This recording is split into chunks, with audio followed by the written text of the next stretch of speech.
नमस्कार, मी दीप्तीज फॅशनमध्ये आपलं स्वागत आहे. आज आपण 32 ते 34 साईजचं पेपर कटिंग बघणार आहोत एकाच व्हिडिओत. त्यासाठी मी पेपर घेतला आहे. पेपरची फोल्ड बाजू माझ्याकडे आहे, ओपन बाजू समोरच्या बाजूला घेतलेली आहे. म्हणजे मागचा पुढचा भाग आपला सर्व एकाच पेपरमध्ये निघणार आहे.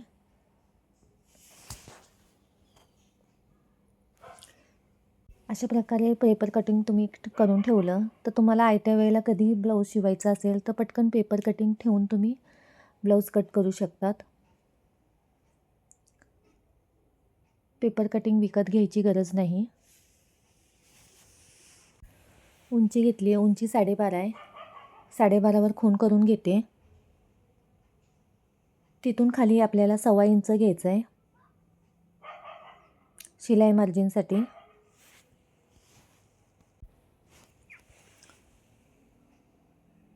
तिथूनच लगेच कंबरेचा चौथा घेणार आहे. कंबर 28 आहे, 7 इंच घेतलं आहे.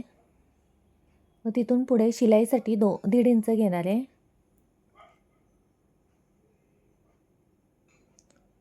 आता शोल्डर घेऊया. शोल्डर 5 घेतला आहे. 32 व 34 साईजला शोल्डर 5 पुरे होतो. तिथूनच लगेच खाली आपल्याला मुंडा घ्यायचा आहे.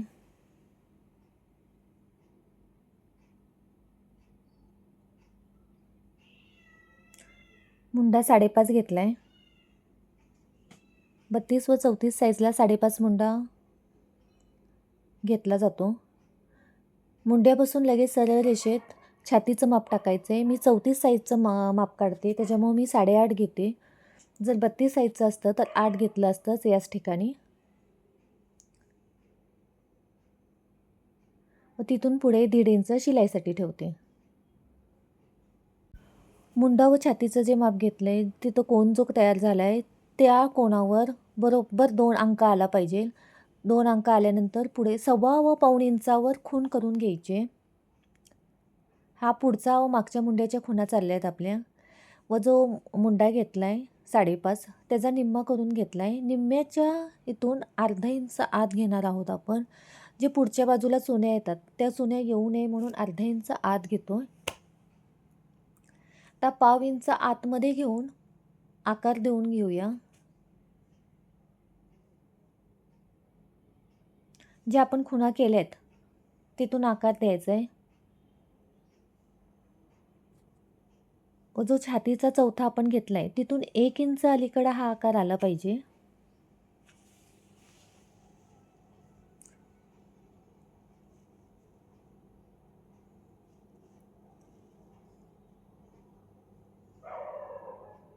आता जोडून घेऊया.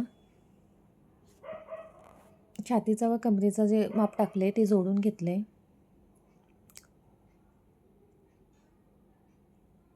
गळा 6 आहे, पुढचा गळा 6 आहे. तर 6 न घेता 6.5 घ्यायचं आहे. वर आपल्याला शिलाईसाठी लागणार आहे, खाली आपल्याला शिलाईसाठी लागणार आहे. त्यामुळे 6.5 अर्धा इंच वाढून घ्यायचं आहे. 6.5वर खूण करून घेते. व 1.25 इंच गळारुंदी घेणार आहे. गळारुंदी जास्त घ्यायची नाही आहे. गळारुंदी जर घेतली तर जास्त गळा पसरतो व गळा शोल्डरच्या इथनं उतरतो. आणि आता बहुतेक प्रत्येकाचे गळे हे खोल असतात, त्यामुळे गळारुंदी ही कमीच घ्यायची आहे. तर गळ्याचा आकार देऊन घेऊया.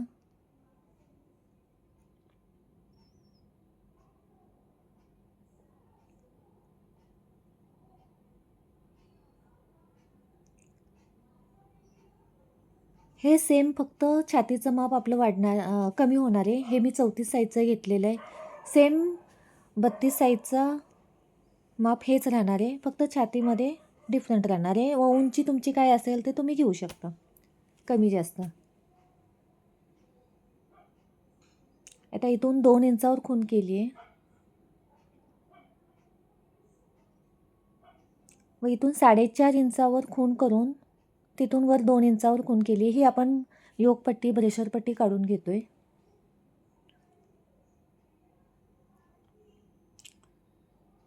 सरळ जोडून घेऊया.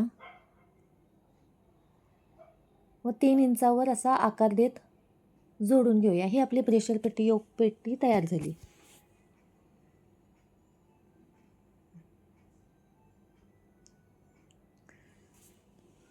आता जो मुंड्याचा आकार टाकला आहे त्यापासून 2 व 2.25 इंचावर आपण खूण करून घेणार आहोत.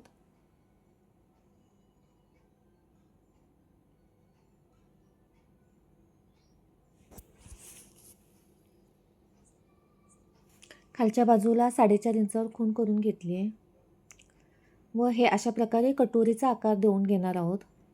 कटोरीचा आकार द्यायला खूप सोपा आहे अशा प्रकारे खुणा केल्यावर.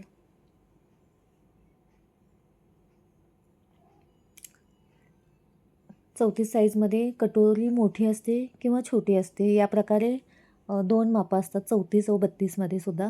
त्यानुसार तुम्हाला 2.25 व 2 वर कुठल्या ह्याच्यावर घ्यायचं हे तुमचं तुम्ही ठरवायचं आहे. अशा प्रकारे आपलं माप आखून झालेलं आहे. आता आपण कट करून घेऊया. कमरेच्या भागापासून सुरुवात करते. कट करून घेऊया.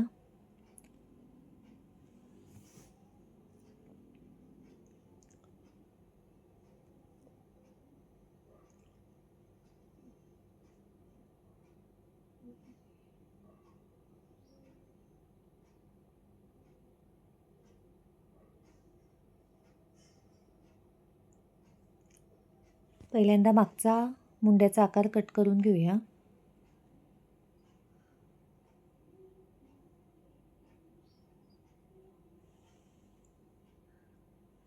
जो गळ्याचा आकार आपण आखून घेतला आहे तिथं अशा प्रकारे नॉच मारून घेऊया पेपरवर. म्हणजे कपड्यावर टाकताना खूण करून घेतली तर पटकन तिथून गळ्याचा आकार टाकता येतो आपल्याला. आता ओपन करून घेऊया. मधनं कट करून घेऊया.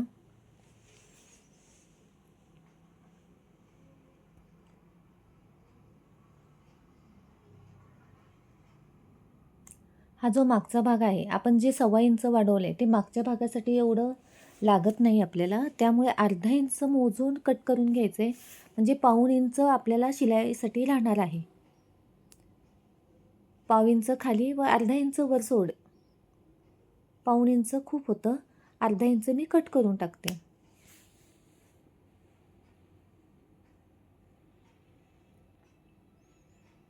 आता हा मागचा भाग आपला तयार झाला आहे. गळ्यासाठी आपण खूण करून घेतली आहे. आता पुढचा भाग आपण कट करून घेऊया. गळ्याचा आकार व्यवस्थित कट करून घेऊया. गळ्याचा आकार तुमचा जर पसरून असेल तर तुम्ही आत्ताच पसरून घेतला तरी चालेल किंवा शिवताना थोडासा कट द्यावाच लागतो आपल्याला व्यवस्थित आकार येण्यासाठी. त्यावेळेला पसरून घेतला तरीही चालतो. कटोरीचा आकार कट करून घेते. ही आपली कच्ची कटोरी तयार झाली आहे. पुढच्या मुंड्याचा आकार कट करून घेऊया.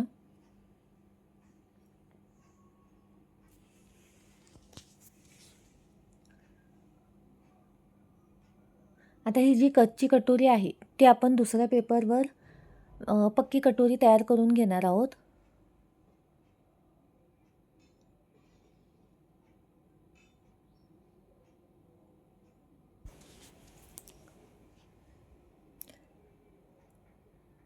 दुसरा पेपर घेतला आहे मी.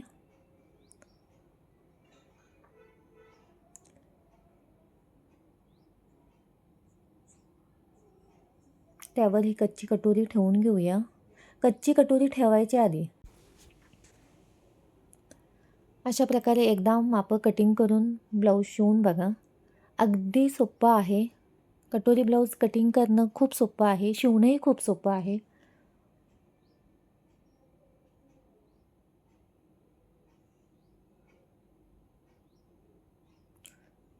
आता हा जो खालचा भाग आहे हा गळ्याचा भाग आहे. हा साईडचा भाग आहे गोल आकार दिलेला. आणि हा जो खालचा भाग आहे तो आपण फोल्ड करून घेणार आहोत. म्हणजे त्याचा मध्य काढून घेणार आहोत. मध्याच्या इथं खूण करून घेणार आहोत वरच्या बाजूला. म्हणजे आपल्याला लक्षात येईल तिथं मध्य आहे.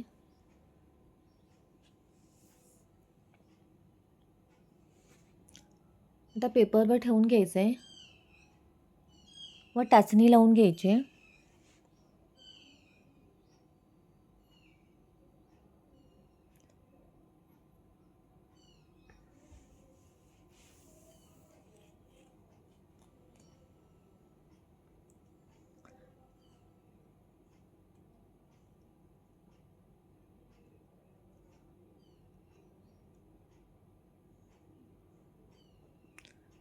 आता मध्यभागी 1.5 इंच वाढवून घेतलेले आहे. साईडला 1 इंच वाढवलं आहे. या साईडलाही 1 इंच वाढवून घ्यायचं आहे.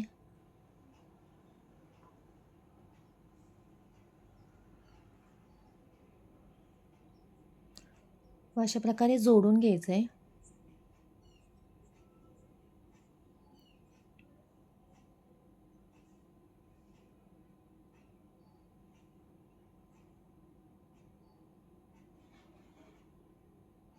आता हा जो सरळ भाग आहे आपला, तो डायरेक्ट सरळ त्रिकोणमध्ये जोडून घ्यायचा आहे.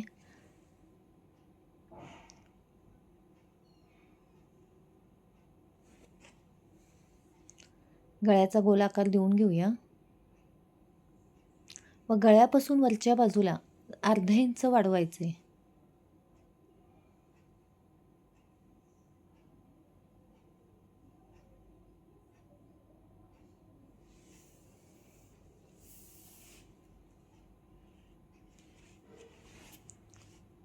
अर्धा इंच वाढवून कटोरीचा शेप देऊन घ्यायचा आहे. जो 1 इंच आपण वाढवून खाली खूण करून घेतली होती तिथपर्यंत हा शेप गेला पाहिजे. आता टाचणी काढून ही जी कच्ची कटोरी आहे ती टाकून द्यायची आणि ही पक्की कटोरी आपल्याला ठेवायची.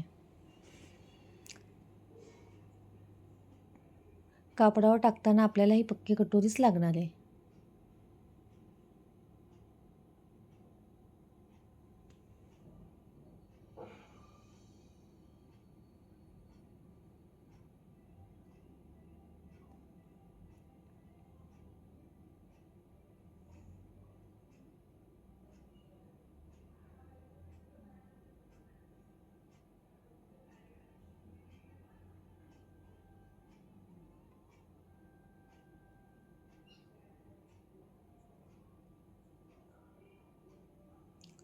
मध्यापासून 1.5 इंचावर खूण करून घ्यायची. 1.5 ते 2 इंचावर खूण केली तरी चालते व दोन्ही साईडला 1-1 इंचावर खूण करून आखून घेऊया.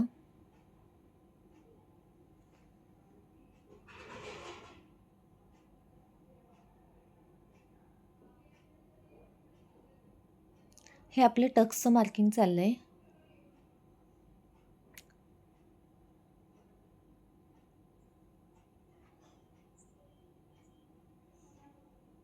हे आता कट करून घेऊया.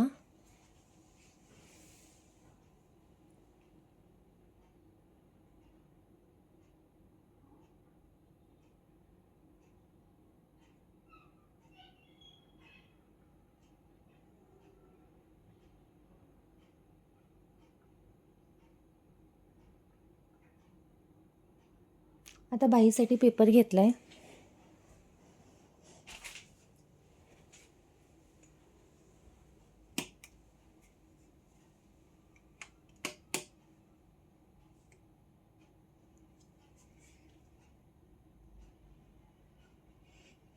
फोल्ड बाजू आहे ती माझ्याकडे घेतली आहे. ओपन बाजू पुढच्या बाजूला ठेवली आहे. फोल्ड बाजूपासूनच आपण मापं टाकायला सुरुवात करणार आहोत. बाहीची उंची 5 आहे. 5 इंच घेतलं आहे. तिथून 1.25 इंचावर खूण करून घेणार आहे. शिलाईसाठी लागणार आहे आपल्याला ते ठेवलं आहे. जर साधा ब्लाऊज असेल याच मापावर कट करायचा असेल तर तुम्ही 1.5 इंच, 1.25 ते 1.5 इंच जास्तीचं घ्यायचं आहे, कारण ते आपल्याला खालच्या बाजूला फोल्ड करावं लागतं. आता तिथून दंडघेर टाकलं आहे. दंडघेर 11.5 आहे. 5.25वर खूण करून घेतली आहे व 1.5 इंच शिलाईसाठी घेतलं आहे. आता जी आपण बाहीची उंची टाकलेली आहे 5, तिथून 2 इंचावर खूण करून घेते. 2 इंचापासून जो आपण मुंडा टाकला होता 5.5 इंच घ्यायचं आहे. जो तुमचा मुंडा असेल नेहमी बाहीचं माप असंच टाकायचं आहे, कुठलीही बाही कितीही मापाची असली तरी. व तिथून पुढे 1.5 इंच घेतलं आहे व तिथून पुढे 1.5 इंच शिलाईसाठी घेतले. 1.5 इंच आपण दोनदा घेतलेले. जोडून घेऊया. आता जी 5.5 आणि 1.5 इंच आपण सुरुवातीला जास्त घेतलं होतं त्याचा निम्मा घ्यायचा आहे. ते आले माझं आता 7. 7चा निम्मा 3.5वर खूण करून घेतली. आता ते वरच्या बाजूला असं सरळ रेषेत जोडून घेते आणि जी रेष आली आहे मधल्या बाजूला त्याचे 3 भाग समान भाग 3 करून घेणार आहे. व जो जॉईंट आहे तिथून 1 इंच आपल्याला सोडून द्यायचं आहे.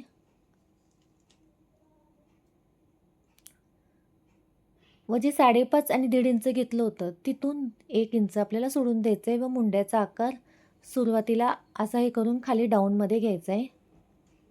वरती डाऊन करून खाली फुगीरमध्ये घ्यायचं आहे. अशा प्रकारे आपल्याला बाहीचा आकार द्यायचा आहे. हे जे आपण जॉईंटला 1 इंच सोडले त्यामुळे जो बाहीला असा फुगल्यासारखं होतं मध्यभागी शोल्डरच्या इथे, ते होत नाही त्यामुळे 1 इंच सोडल्यामुळे. आता बाही कट करून घेऊया.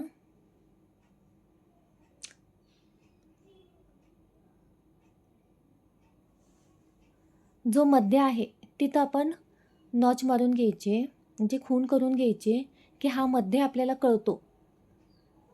कापडावरही सुद्धा तिथं खूण करून घ्यायची आपल्याला.